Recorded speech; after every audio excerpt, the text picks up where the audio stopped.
Denise, it's great to see you today. Hello, Jason. Thanks for having me today.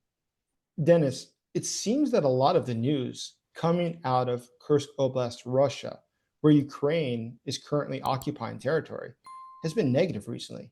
A lot of the Russian news reports that, in fact, the Russians have been more and more successful, more efficient, and more effective in expelling the Ukrainian forces. What do you make of the situation there now? Well, at this current day, the situation is not certain. Yes, for the last couple of weeks, the Russians tried to take the advantage. They even started their offensive operation against the Ukrainian army in many of the directions. But now Ukraine sends some of the capable brigades, like, for example, legendary 47th Brigade, which has state-of-art equipment. They have many of the Bradleys, even Abrams tanks. They have many of the drones. And now Ukraine takes the advantage. So the Z channels, the Russian military channels, actually write on their media that Ukraine was successful even this night. Ukraine was capable to retake Novoivanovka and now advancing towards Lyubimovka. And there is a very important crossroad. With the help of that, Ukraine may supply its group, even if the weather deteriorates, if it gets rainy, as we have usually during the autumn time. So definitely, yeah, I may not say that the Kursk operation is total fiasco right now for Ukraine. No, the situation there is uncertain. Also, in the Kursk region, it is a high maneuverable war. There are no huge minefields. There are no significant defense line. The only defense line was built by the Russian army a long time ago. It's so-called Surovikin line. It was built at the end of 2022, and Ukraine penetrated that line during the first days of the offensive. So both of the sides are now using their vehicles freely, much more freely compared to what is happening on the Ukrainian front lines. So the situation may change by every day, and we see that the plan for the Russian army was to advance very fast to cut the Ukrainian group on the northern side of this entire battlefield, but it didn't happen. So Ukraine managed to gather capable groups, and I think that the task for Ukraine, judging on the concentration of the forces, is very important. So Ukraine still considers the Kursk operation and holding the ground in the Kursk region is yes, very important for Ukrainian further policy. Maybe that's how Ukraine wants to push Russia for some certain, maybe even negotiations, even around Kharkiv Oblast and so on. So Ukraine actually tried to encircle the big Russian group in the Kursk Oblast, but it didn't happen because the river of Seine, it's the name of the river, where Ukraine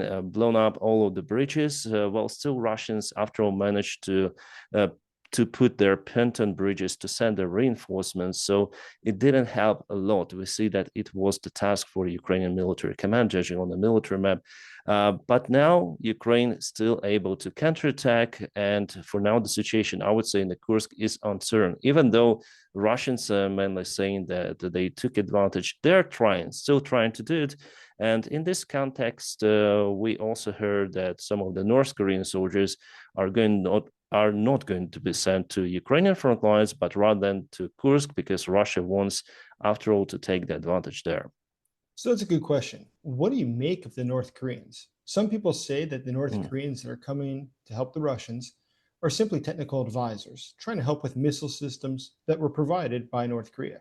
And other people say, no, they could actually be special forces. And others have said, no, they're actually the lowest ranking people, and they're going to be used as part of the meat waves that Russia needs. Now, keep in mind, Russia burns through a lot of soldiers. Just in eastern Ukraine, it's estimated that Russia is losing upwards of 1,000 people per day, either injury or death, just in some of the battles taking place there. So it would seem that Russia is obviously having problems finding more people. And I think that's sort of key to Putin's calculation. He doesn't want to upset his own domestic population by calling for a national draft, but he needs to find more bodies quickly. What do you think is happening? Yes, you could be right. Yeah, both of those sides could be correct. Like, we heard the information from the media, from the mass media, that those soldiers could be just thrown in the mid-wave attacks, like they're not trained. That's why they go through the basic training in the Russian camps, or we heard other information that those could be well-trained soldiers. They're good in operation of the drone. Even some of the sources say, like South Korean sources say, that those could be even partially pilots, which may fly the aircraft. But I don't think that they're really pilots, because now Russia has enough pilots to operate the airplanes they have. So I still think that the forces for mid waves is not enough from North Korea. We're speaking about 10,000, 12,000 North Korean soldiers. But as you said, Russia loses every day lots and lots of the personnel on the eastern front line. So I don't think that you may use 12,000 soldiers for a long period mid waves, even in the Kursk region. So maybe after all they are trained, but yes, today we haven't obtained the reliable information about the further movement of those North Korean soldiers and what is the idea of the Russian Federation and North Korea and how they want to use those soldiers. Maybe after all, it's a big political game from the Russian Federation and North Korea, showing that autocracies are united against the forces of the West. That's what we see in their propaganda. So maybe it's this way to show that North Koreans are fighting in Europe, and West hesitates to solve this issue, something like that. So that's a really good point. But you mentioned the fact that Russia at this point has enough pilots. So let's Yeah. talk about that for a second. Russian aviation as a whole has had a lot of challenges recently. The commercial airliners have problems due to the fact they don't have enough parts. They're sanctioned. They can't get them. And in fact, you've probably seen the notice that they was put out to pilots to use the brakes less on the airplanes because it was hard to replace brakes. But as far as the Russian military aircraft goes, we've also seen problems there. You yourself are a pilot and a former airline pilot. Tell us what's going on exactly in the world of Russian aviation.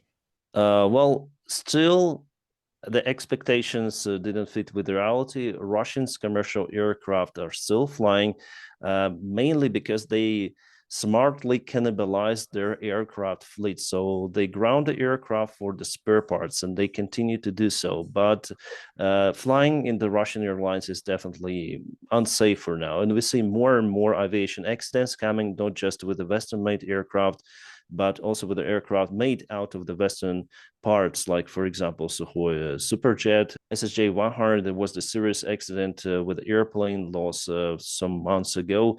So yes, the airline industry in Russia deteriorates with the sanctions applied. You cannot even update the navigation equipment of those airplanes. But in the military, there is other picture. There was the investigation of our journalists from Nepal Info, and they found out that some of the spare parts from the Western countries were sent to the Russian military via the third countries like Kazakhstan. The tails, the screens, the French-made screens which pilots use in the cockpit. But if we speak about the Russian fifth-generation fighter jet Sukhoi 57, well, that aircraft without the spare parts from the West has no future, and definitely they're unable to produce those any longer without the spare parts. For Sukhoi 30, they still have those transferred by the third countries. Well, hopefully the investigation will be done, and this logistics line will be just cut by our allies. Well, Russia, for now, they have military schools which are quite separate from the commercial schools, and they may train enough pilots, unfortunately, and still they were able before the war to produce many of the fighter jets. Like if we speak about Sukhoi 34, which is dropping those gliding bombs on Ukrainian positions, well, Russia still has lots of them. They are now struggling, I would say, with helicopters. They lost around 60% of their K-52 attack helicopters, which they used to attack Ukrainian armored vehicles and tanks. So with those, they definitely have the issues. But if we speak about strategic aviation, if we speak about fighter jets, not really. So still, lots of the stuff need to be done to apply more sanctions. And yeah, that's the current reality. So it's a good point you make that Russia is still able to get parts for their aircraft going through third countries such as Kazakhstan and Kyrgyzstan. But also, as you know, they've been able to rely on some allies like Iran, which has been sanctioned now for decades by the United States. But Iran, due to those decades of sanctions, has learned very well how to beat the sanctions. Obviously, Iran has airlines. They have airplanes every day flying somewhere. And yet they're able to get parts or work around the system or create their own parts even. So there's definitely this alliance of evil between Iran, North Korea, and Russia that are all engaged in a war against Ukraine. The North Koreans obviously have sent the soldiers, but also are helping with the missiles, as the Iranians also help with missiles and help with drones. And everybody helps to violate sanctions. But going ahead, what do you think is going to happen next here in Ukraine? What signs do you see of what might occur next? Well, Jason, it all depends on politics, on support of Ukraine from our allies, because without our allies, Ukraine has no big chances to withstand against the Russian aggression on the east, at least. So Ukraine absolutely needs the continuous support from the allies, and it all depends on who is going to be elected as the president of the United States, our big ally, and we'll see how it goes. No one can predict what might happen, even if Donald Trump or Kamala Harris will be elected. So personally, I expect that the next year, if Kamala Harris is elected, it's going to be the same or similar support of Ukraine for the 2025. If Donald Trump is elected, I don't know what is going to be happen. Many say that support will drop, but many say that it will boost. It's really unpredicted for now what it's going to be in 2025. The important thing for Ukraine is to be prepared for the winter campaign, to organize the summer campaign more properly. Like we see how Russia now takes the ground because Ukraine hadn't enough weapons and resources during the winter time. So every military conflict, every war you prepare during the winter time, if we speak about the northern hemisphere with the cold winter period. So you use this time to gain the resources, and during the summertime you use the resources to get the ground, to defend, to assault. Well, for this year, because of the issues with Ukrainian military support, Ukraine wasn't really properly organized the defense on the east. Well, we'll see how it's going to be in 2025. Hopefully, Ukraine during the winter obtains enough resources. The good news that our allies continue to support Ukraine. I heard the news that even Australia will send 49, I think, Abrams tanks to Ukraine. So it's fantastic. Actually, I thought that it will obtain only the Leopard 1 tanks, which are kind of old-fashioned, but Abrams is good. It's very good news. Yeah. Recently, I've seen a lot of people saying that what's happening now in Pokrovsk is really terrible, that the Ukrainians aren't doing nearly as well as many had hoped. But at the same time, I don't come to that conclusion. When I look at what's going on there, I see that yes, Russia is expending incredible amounts of resources, both human lives as well as just military technology that they have to use. But looking ahead, I don't know if that's sustainable. Do you see signs that Russia is able to maintain this level of aggression and to keep assaulting the way they have? Or do you think that they're slowing down? Well, I'm reviewing the front lines for already long periods of the time. And, 1 month ago, there was really a breakthrough of the Russian army, maybe 1 month and a half ago, in Pakros direction. But now they're facing defense of Ukraine near Pokrovsk. It was definitely built. I'm not speaking about the quality of the defense. Yes, still it's poor compared to what Russia was able to build in the south of Ukraine. Then Ukraine went on last year counteroffensive and faced those really robust trenches of defense. Here, Ukraine finally, yes, was able to build some defense, and now Russians entered the bigger settlements, like, for example, Selidova. Russians will try to advance using their standard tactics to attack from two of the sides. They're using the clouds. It's the old strategy, and they use lots of the midways for that as well, lots of the resources, but it's their goal. And for that, they need to, first of all, to occupy Selidova, which is on the way to Pokrovsk. And there, the heavy battles are ongoing just right now. So that is what helps Ukraine to slow down the Russian offensive. Also, the terrain near Pakros, I wouldn't say it's entirely flat. There are also some of the hills, some of the underground basements in all of those big settlements. So definitely the assault of the Russian army is slowed down for now. For how long Russia is going to use all of those crazy resources they are using right now? Well, not for a long time. I guess in 2025 they will have to announce, I think, some sort of the new massive mobilization of their men, because with those forces they will just struggle. They now pay like 30,000. That's what I heard. 30,000 United States dollars for a soldier to sign the contract with the Russian army in the Belgorod region right away. So they do not pay those funds because they like to pay those funds. They are forced to, because they have less and less volunteers coming to the Russian army. So they have to pay those enormous fees for the Russian soldiers for them just to go to this war. Because, Russian people, they realize that the chances for you not to come back to your home, well, those are great, actually.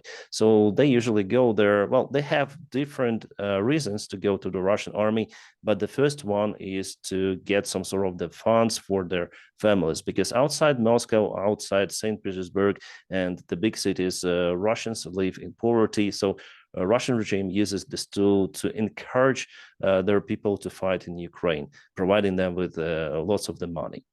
That's really interesting. Pokrovsk itself, though, I think is sort of fascinating. Pokrovsk, as you well enough know, is the home of one of the largest coal mines in Ukraine. In fact, it's so large that if Russia succeeds in taking the city, it means that Ukraine's coal production will drop from about 7.5 million tons per year to only about 2 to 3 million tons per year. And why that's important is because coal is sort of vital to produce steel. Before the war, 1/3 of all of Ukraine's exports were steel. And what does Russia want with this? Well, Russia is a major steel producer, producing more than 12 million tons per year of steel. So I think that Russia is trying to corner the market in the steel world by making sure that Ukraine doesn't have the resources necessary to make its own steel, and thus allowing Russia to continue exporting steel. It's one of the very few things that sanctions have not been put on. And in fact, the few sanctions that do exist in the industry, on the Russian steel industry, there has been lobbying done by European countries to lessen those sanctions because, well, there's few other options. Russia knows that this is something that it can continue to bring to European markets, helping thus to further finance Russia's war against Ukraine. But looking ahead, I don't think everything looks so bad. In fact, I think this wintertime will be very challenging for the Russian military. But what do you make of the situation? Well, during the winter time, you need several times more supplies for your infantry, warm clothes, some of them other gear that infantry use. Plus, the roads, the field roads, they're not capable any longer to hold the heavy vehicles. For example, Russians are using lots of the BTRs now, and during the winter time, they will not be able to use those because those have the wheels. So they have to change for other vehicles like BMPs. Russians also do not have the MRAPs. Like they have Tigers, they have Ahmat vehicles, but just few of them. Mostly they're placed in Russia itself for militia purposes. We see that they're fighting mostly with BTRs now, and they fight with the trucks. So Ukraine fights with MRAPs, and which have the armor, and Russia sends their trucks to fight to deliver the infantry right at the edge of the front line. And they will not be able to do it during the winter time, because during the winter time the vehicles with the wheels will not be able to get to the edge of the front line, so they have to rely on less vehicles. That's why they will not be able to assault that fast. And they also need to control kind of the good roads with a good payment to send their forces elsewhere. And it's also could be one more issue, because in Pakros direction there are just few roads which are capable for maintaining supplies during the winter time. So if Ukraine holds, I would say, for 1 or 2 months longer in Pakros direction, there will be a big question for Russia whether they will be able to take Pokrovsk this winter. And Ukraine has all the chances to organize the defense of the Pakrovsk also using the winter time. So we'll see in 2025 how it will be in Pokrovsk. Well, undoubtedly, we're both hoping that the Russian army suffers a terribly miserable and cold winter that does not allow them to continue occupying Ukraine. I really appreciate your time today. Thank you. Thank you, Jason. Thanks for having me.